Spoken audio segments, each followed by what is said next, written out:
भूखमरी पे कगार पे हैं, जिनको मैं अच्छा नौकरी नहीं दे सका, अच्छा स्वास्थ्य नहीं दे सका, अच्छा चिकित्सा नहीं दे सका, इसलिए मैं इनको फ्री में 5 किलो राशन दे रहे हैं। लोगों को भिखारी बना दिया 5 किलो लोगों को राशन दे दे करके, मतलब उनके नज़र में ये लोग भिखारी हैं। ये मालिक प्रस्त है, ये कॉरपोरेट प्रस्त है, ये मजदूरों के हित में नहीं है। PSU को बेचने की घोषणा के साथ, ताकि मजदूरों से लड़ने का अधिकार छीना जाए और हिंदुस्तान की संपत्ति बड़े कॉरपोरेट घरानों को बेचा जाए। 8 घंटा काम का, 8 घंटा आराम का और 8 घंटा मनोरंजन का हमें अधिकार मिला है संविधान में, और ये जबरदस्ती जो छीना जा रहा है ये हम लोग को मंजूर नहीं है। गरीब मजदूर किस तरीके से अपना रोजी गुजारा कर रहा है, इसके बारे में मोदी सरकार नहीं देख रही। मोदी सरकार सिर्फ भाषण देकर रह जाते हैं। कंपनियों के अंदर जो वर्कर कर रहे हैं, कोई घटना घट जाती है, कोई उनके पास रिकॉर्ड नहीं है।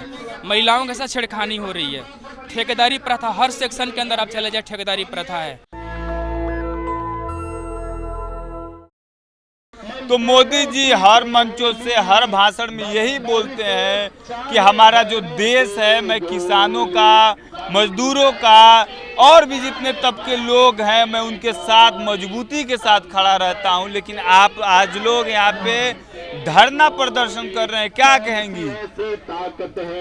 मुझे नहीं पता मोदी जी क्या कहते हैं या नहीं। सत्य बात ये है कि ये जो पहली और दूसरी बीजेपी सरकार थी, इन्होंने 4 लेबर कोड कोरोना की आड़ में जो घोषित किए, जो पास भी करवाए पार्लियामेंट से जलाजल, ये लेबर कोड हिंदुस्तान के मजदूरों ने जो लड़ाइयाँ लड़कर अंग्रेज सरकार से श्रम कानून लिखवाए थे, इसको टोटली ख़त्म करते हैं। वो हमारे को दया में नहीं मिली थी, हिंदुस्तान की सरकार ने उनको बदला नहीं था मजदूरों के पक्ष में, पर जो था भी उसको भी छीनने की कोशिश है और मजदूरों के मुंह को बंद करने की कोशिश है। हम समझते हैं अभी NDA सरकार आई थी, हमने सोचा कि ये कुछ सीखेंगे, कुछ समझेंगे। इन्होंने तो घोषणा कर दी है कि 100 दिन के अंदर हम 4 लेबर कोड लागू करेंगे। ये मालिक प्रस्त है, ये कॉरपोरेट प्रस्त है, ये मजदूरों के हित में नहीं है। इनको देखना चाहिए PSU के निजीकरण की घोषणा के साथ, PSU को बेचने की घोषणा के साथ, रेलवे का प्राइवेटाइजेशन करने के साथ, इन सारी चीज़ों को एक साथ कर रहे हैं ये, ताकि मजदूरों से लड़ने का अधिकार छीना जाए और हिंदुस्तान की संपत्ति बड़े कॉरपोरेट घरानों को बेचा जाए। हम विरोध करते हैं। यहाँ सब लोग जो हैं ये मांग करते हैं कि 4 लेबर कोड वापस हो, और दूसरी बात है 3 क्रिमिनल कोड पुलिस राज ला रहे हैं। जो रहा साहब जितना भी जनवादी अधिकार था उसको भी खत्म करने की साजिश है। दोनों कोडों को वापस करने की मांग है।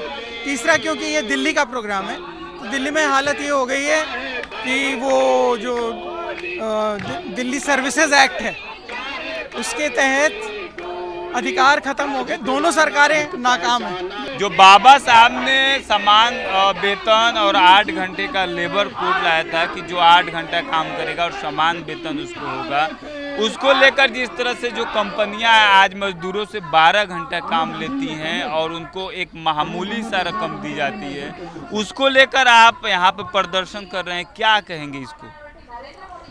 देखिए, 8 घंटा काम का, 8 घंटा आराम का और 8 घंटा मनोरंजन का हमें अधिकार मिला है संविधान में, और मजदूरों ने लड़के और संघर्ष करके लिया है। और ये जबरदस्ती जो छीना जा रहा है संशोधन करके, ये हम लोग को मंजूर नहीं है। लेकिन मोदी जी तो कहते हैं कि मैं मजदूरों के संग हूँ, मैं किसानों के संग हूँ, मैं सभी जो देश में जो तबका है, जो मजदूर संघ है, मैं उसके साथ हूँ। फिर भी आप लोग दिल्ली के जंतर मंतर पर प्रदर्शन कर रहे हैं। अगर मोदी साहब हमारे मजदूरों के साथ हैं, किसानों के साथ हैं, तो जो उनके लिए जो काले कानून बनाए हैं, ये संशोधन किए हैं 444 में, उसको रद्द कर दें। कौन काले कानून है? ये किसानों वाला तो वापस ले लिए, अब मजदूरों वाला वापस ले लें। जो संहिताएं बनाए हैं, 4 संहिताएं, जो मजदूरों के हित में नहीं है, वो ये जो कानून है मजदूरों के हित में नहीं है। इस कानून से मजदूरों का विकास होगा। विकास कहाँ होगा? वो जो समस्या का समाधान आप कैसे करेंगे? समस्या का समाधान जो है, 8 घंटे की ड्यूटी है तो उसको 12 घंटा करके होगा या 6 घंटा करके होगा? 6 घंटा करेंगे तो 4 शिफ्ट लगेगी। एक रोजी रोटी का जो है आपको साधन मिलेगा। जो जितना काम करेगा उतना पैसा मिलेगा। 12 घंटा आप काम करेंगे तो अधिक पैसा मिलेगा। आगे आप समस्या का समाधान करिए ना, समस्या का समाधान करना है। आप बेरोजगारी बढ़ा के रखेंगे तो समाधान नहीं है ना।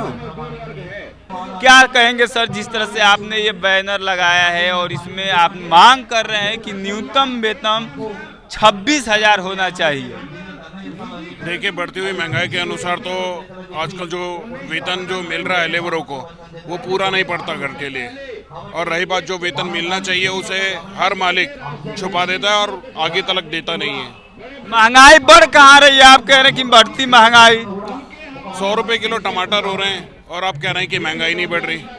महंगाई तो बढ़ रही है, ये गरीब आदमी जान सकता है, लेकिन बड़े पूंजीपति लोग नहीं जान सकते इस चीज के बारे में। तो 10,000 रुपये आपका वेतन तो हो गया है, उस जमाने में आपका मात्र कौड़ियों में 5,000, 2,000, 1,500 रुपया में काम करते थे। अब मोदी जी की गवर्नमेंट आई है तो 10,000 रुपया मिलता है, आप काम करते हैं तो। मोदी सरकार सिर्फ बैठकर बातें करती है, आकर कभी किसी को देखा नहीं और ना ही उनके बारे में कभी सुना। गरीब मजदूर किस तरीके से अपना रोजी गुजारा कर रहा है इसके बारे में मोदी सरकार नहीं देख रही। मोदी सरकार सिर्फ भाषण देकर रह जाते हैं, आगे काम करने के लिए कोई तैयार नहीं होता। विश्व गुरु बन रहे हैं मोदी जी, विश्व गुरु देश के लोगों को बना रहे हैं। आप कह रहे हैं कि मोदी जी ध्यान ही नहीं देते हैं। सिर्फ जो उनके अंधे भक्त हैं ना, वही उनके गुण गा रहे हैं। बाकी जो गरीब आदमी है, जो जनता परेशान है, वो लोग किस तरीके से। अंधभक्त कौन है? अंधभक्त कौन है? वही लोग हैं जो उनके गुण गा रही हैं, उनकी जय जयकार कर रही हैं। मोदी जी ये कर रहे हैं, मोदी जी वो कर रहे हैं। क्या कर रहे हैं? कुछ नहीं कर रहे हैं। क्या कर रहा है आज गरीब आदमी? वो टाइम कुछ और था, आदमी प्याज से रोटी खा लेता। आज तो प्याज के भी रेट महंगे हो चुके हैं। एक भीख मांगने वाला इंसान भी रोटी खाने के लिए 50 बार सोचता है। लेकिन मोदी जी ये तो कह रहे हैं ना कि आपने सुना होगा, बड़े बड़े मंचों से कहते हैं कि 80 करोड़ लोगों को मैं राशन देता हूँ और भी तमाम संसाधन उपलब्ध कराते हैं। वाह वाह वाह वाह। मोदी सरकार तो ये भी कह रही थी कि मैं इतना रोजगार दे रही हूँ, हर घर के अंदर एक परिवार की एक व्यक्ति को नौकरी होनी चाहिए। आज ऐसे ऐसे परिवार पड़े हैं जिनके घर में नौकरी नहीं है, उनके घर में नौकरी नहीं है, कोई कमाने वाला नहीं, और जो कमाने वाले उनके ऊपर कोई गौर करने वाला नहीं है। हर जगह रिश्वत चल रही है। कहाँ नहीं चल रही रिश्वत?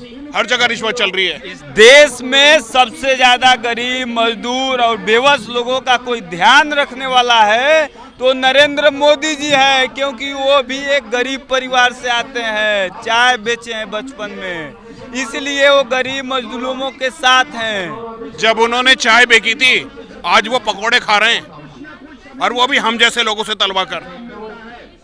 आज वो बने हुए तो हम जैसे लोगों की वजह से बने, लेकिन हम लोगों ने उन्हें गलत चढ़ाया। आज हम उनकी सच्चाई को देख रहे हैं तो हमें लगता नहीं है कि वो इस लायक हैं। क्या मांग है आप लोगों की? देखिए, ये 44 श्रम कानून है जिसको मोदी गवर्नमेंट 4 कानूनों में लेकर के आई है, 4 लेबर कोड में बना रही है। उसके विरोध में है न्यूनतम वेतन 26,000 रुपये की मांग है। हर वर्कर को ESI, PF, प्रोविडेंट फंड। जो फैक्ट्रियों के अंदर जो एक्सीडेंट हो रहा है जिसमें वर्कर मर रहे हैं और किसी की सज़ा नहीं मिल पा रही है, ठीक है, और ये प्रूफ करना बहुत मुश्किल हो रहा है कि भाई कंपनियों के अंदर जो वर्कर कर रहे हैं कोई घटना घट जाती है, कोई उनके पास रिकॉर्ड नहीं है। महिलाओं के साथ छेड़खानी हो रही है। ठेकेदारी प्रथा, हर सेक्शन के अंदर आप चले जाए ठेकेदारी प्रथा है, ठीक है, तो उसके खिलाफ में। ठेकेदारी प्रथा से काम अच्छा होगा, लोगों को बढ़िया इंफ्रास्ट्रक्चर मिलेगा, तमाम चीज़ें, इसलिए ठेकेदारी प्रथा लाई गई है। किसको मिला है आज तक? कोई बताएगा किसको मिला है? परमानेंट एम्प्लॉय को छोड़ करके जो गवर्नमेंट की फैसिलिटी होती है, किसी भी गवर्नमेंट, सेंट्रल गवर्नमेंट का डिपार्टमेंट हो, विभाग हो, या दिल्ली गवर्नमेंट का विभाग हो, जो उसमें ठेके पे जो वर्कर काम करता है उसको क्या फैसिलिटी मिली है? मैं मिलाऊंगा आपको। यहाँ पर दिल्ली सरकार के अंदर टीचर हैं, ठीक है, स्किल्ड टीचर हैं, उनको न्यूनतम वेतन नहीं मिल रहा। तो वेतन की भी इसमें मांग है, लेकिन आप लोग सोचिए कि जिस तरह से बात करते हैं मोदी जी, महंगाई है नहीं, वेतन आप लोग का ठीक ठाक है, 10-12 हज़ार रुपये मिल जा रहे हैं, 8 घंटा की आप लोग की ड्यूटी है, उसको लेकर आप लोग जो मांग कर रहे हैं, तो मोदी जी से क्या मांग है? देखिए, हमारा मांग, हम किसी व्यक्ति से नहीं मांग कर रहे हैं, हम मांग कर रहे हैं गवर्नमेंट से, ठीक है। जो मोदी जी कह रहे हैं ना, मोदी जी को आपने कहा ना, मोदी जी को उनको नहीं पता है कि हेल्पर की दिल्ली के अंदर एक प्राइवेट औद्योगिक क्षेत्र मजदूर की न्यूनतम वेतन 17,494 रुपये है। 12 घंटे में वो 10,000 रुपये में 12 घंटे को काम करने को मजबूर है। 17,000 रुपये। महिलाएं जो हैं 12 घंटा 9,000 में काम करने को मजबूर है। चाहे महिला हो चाहे फीमेल हो, न्यूनतम वेतन सब पे सीखे। स्किल वर्कर की 21,215 रुपये, वो तो कागजों में तमाम मालिक दे रहा है, साइन सबसे करवा रहा है, खाते में डाल देता है, एटीएम अपने पास रखा है। तनख्वाह गई 7 तारीख को, पहले जाके उसका सुपरवाइजर मैनेजर उसका अपना हिस्सा निकाल लेता है, एटीएम वर्कर को पकड़ा देता है, हाँ जी लो अपना पैसा जाके निकाल लो। तो ये जो चोर बाजारी जो चल रही है ना, ये सबको पता है। और ये जो बड़े बड़े जो इंडस्ट्रियल हैं, बड़े बड़े जो व्यापारी लोग हैं, ये मजदूरों पे सरकार के द्वारा सरकार के लेकिन जो मोदी जी के सलाहकार हैं, आप गली चक्की चौराहे पे देखते और सुनते मिल जाते हैं कि जब जनसंख्या बढ़ेगा तो मोदी जी क्या करेंगे, कहाँ से रोजगार उत्पन्न कराएंगे। जनसंख्या 2014 के बाद बढ़ना शुरू हो गया जनसंख्या। चाहे हमारे देश के कोई राजनेता हो, चाहे विधानसभा से हो, चाहे लोकसभा से हो, चाहे राज्यसभा से हो, इंडस्ट्रीज के अंदर जाकर के देखे, गलियों के अंदर जाकर के देखे कि वहाँ पर रियल में लोगों की समस्याएं क्या है। मैं किसी पार्टी का मैं फेवर नहीं ले रहा हूँ, ना मैं किसी राजनेता का फेवर ले। सरकार है भारतीय जनता पार्टी की, आप यहाँ विरोध प्रदर्शन कर रहे हैं, किससे मांग कर रहे हैं? सरकार से कर रहे हैं कि बस ऐसे विरोध प्रदर्शन कर रहे हैं? नहीं नहीं, सरकार से मांग कर रहे हैं कि भाई ये जो कानून आ रहा है ये गलत कानून है, इसको रद्द किया जाए, इसको वापस लिया जाए। ठीक है, सरकार से मांग करेंगे, व्यक्ति से क्यों मांग करेंगे? व्यक्ति को जो सरकार में कौन बैठा है? मोदी जी न बैठे हैं?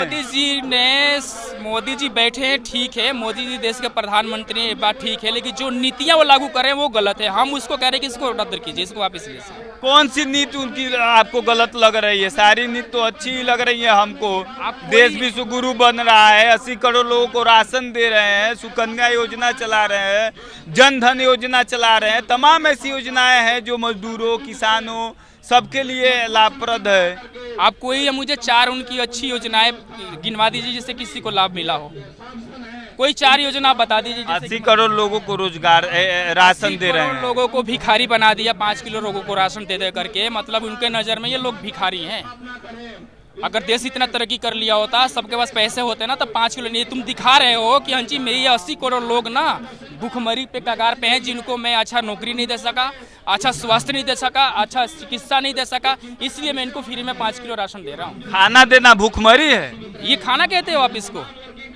आप जो उसका आज जो बच्चा पढ़ लिख करके दिल्ली यूनिवर्सिटी की जो डिग्री लेकर के जा रहा है, उसको बोलोगे बेटा नौकरी ना कर, तू घर में बैठ, मैं तेरे को 5 किलो राशन दूंगा।